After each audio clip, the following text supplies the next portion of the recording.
वृषशैलाधिपयेव दैवतन्नः वृषभाद्रीश्वर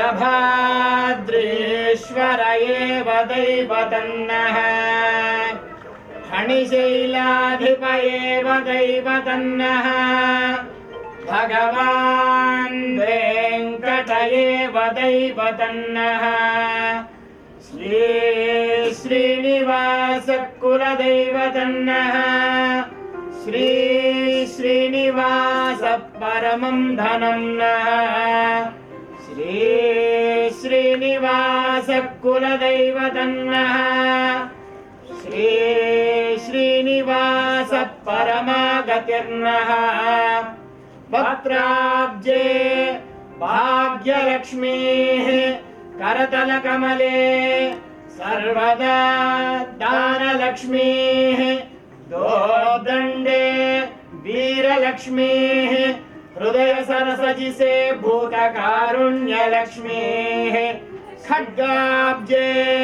शौर्यलक्ष्मीः वयतु विजयतां सर्वसाम्राज्यलक्ष्मीः श्रीमज्जस्यमायुष्यमारोग्यमाभिद शोभामानं महीयते धान्यं धनं पशुं बहुपुत्रलाभं शतसंवत्सरं दीर्घमायुः शतमानं भवति शतायुः पुरुषस्य तेन्द्रिय आयुष्येवेन्द्रिये प्रतिष्ठति। ओम सविता पश्चात्ता सविता पुरस्तात् सवितोत्तरात्ता सविता धरात्ता आदो सविता न सुपतु सर्वदा आदिं सविता न ओरासतां दीर्घमायुः कल्याणी देवी शुभगे वरुधं मध्वो भागमोषधि प्रब्रवीमि आ कल्याणी तनुवा शोभमाने रयिं पुत्रान् सततं दीर्घमायुः अनुराधान् हविषा वर्धयन्तः सतं जीवेम सरसस्य वीराः नमो नमो भवति जायमानोऽन्नाम्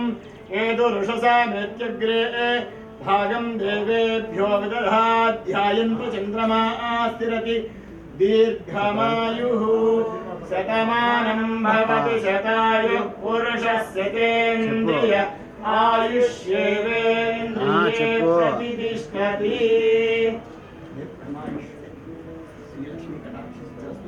अन्योन्य दाम्पत्याभिवृद्धि शुभं अस्य जमानस्य प्रियेण महालक्ष्मी नित्यनिवास